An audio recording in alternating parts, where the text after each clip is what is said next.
আসসালামু আলাইকুম গাইস, আমি ধান্দা ভাই।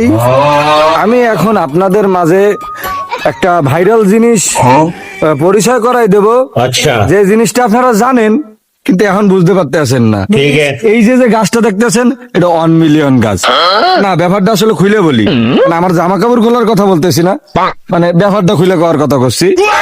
এই যে গাছটা, এই গাছের পিছন দিয়ে উকি মাইরে একটা ভিডিও সার্চ ছিলাম, সেই ভিডিওটা 1 মিলিয়ন ভিউ হয়েছে। যেহেতু আমাদের এই গাছটা এখন ভাইরাল গাছ, সেই 1 মিলিয়ন গাছ। এই শঙ্কর, এ ধান্দা এ চাপা পিটানো বন্ধ কর, এই যেই গাছ টাকা পায় অসহ্য ফেলে আইছে। লোকেরটা আর গায়েস, এই শঙ্করের কথা শোনা যাবে না, ও হচ্ছে পাগল ছাগল মানুষ, ওই 3 বেলা ডেন্ডি খায়, এই জন্য সমস্যা। এইটাই কিন্তু সেই ভাইরাল গাছ, যে গাছের পিছনের ভিডিও করে 1 মিলিয়ন ভিউ পাইছিলাম। আপনাদের ভালোবাসা পাইছি, সবাই এইভাবে ভালোবাসে যাবেন। ইনশাল্লাহ এই গাছ আরো ভিডিও বানাবো, কারণ এই ভিডিও অনেক ভালো হয়, রিস্ক করে বেশি। 1 মিলিয়ন ভিউ হয়েছে।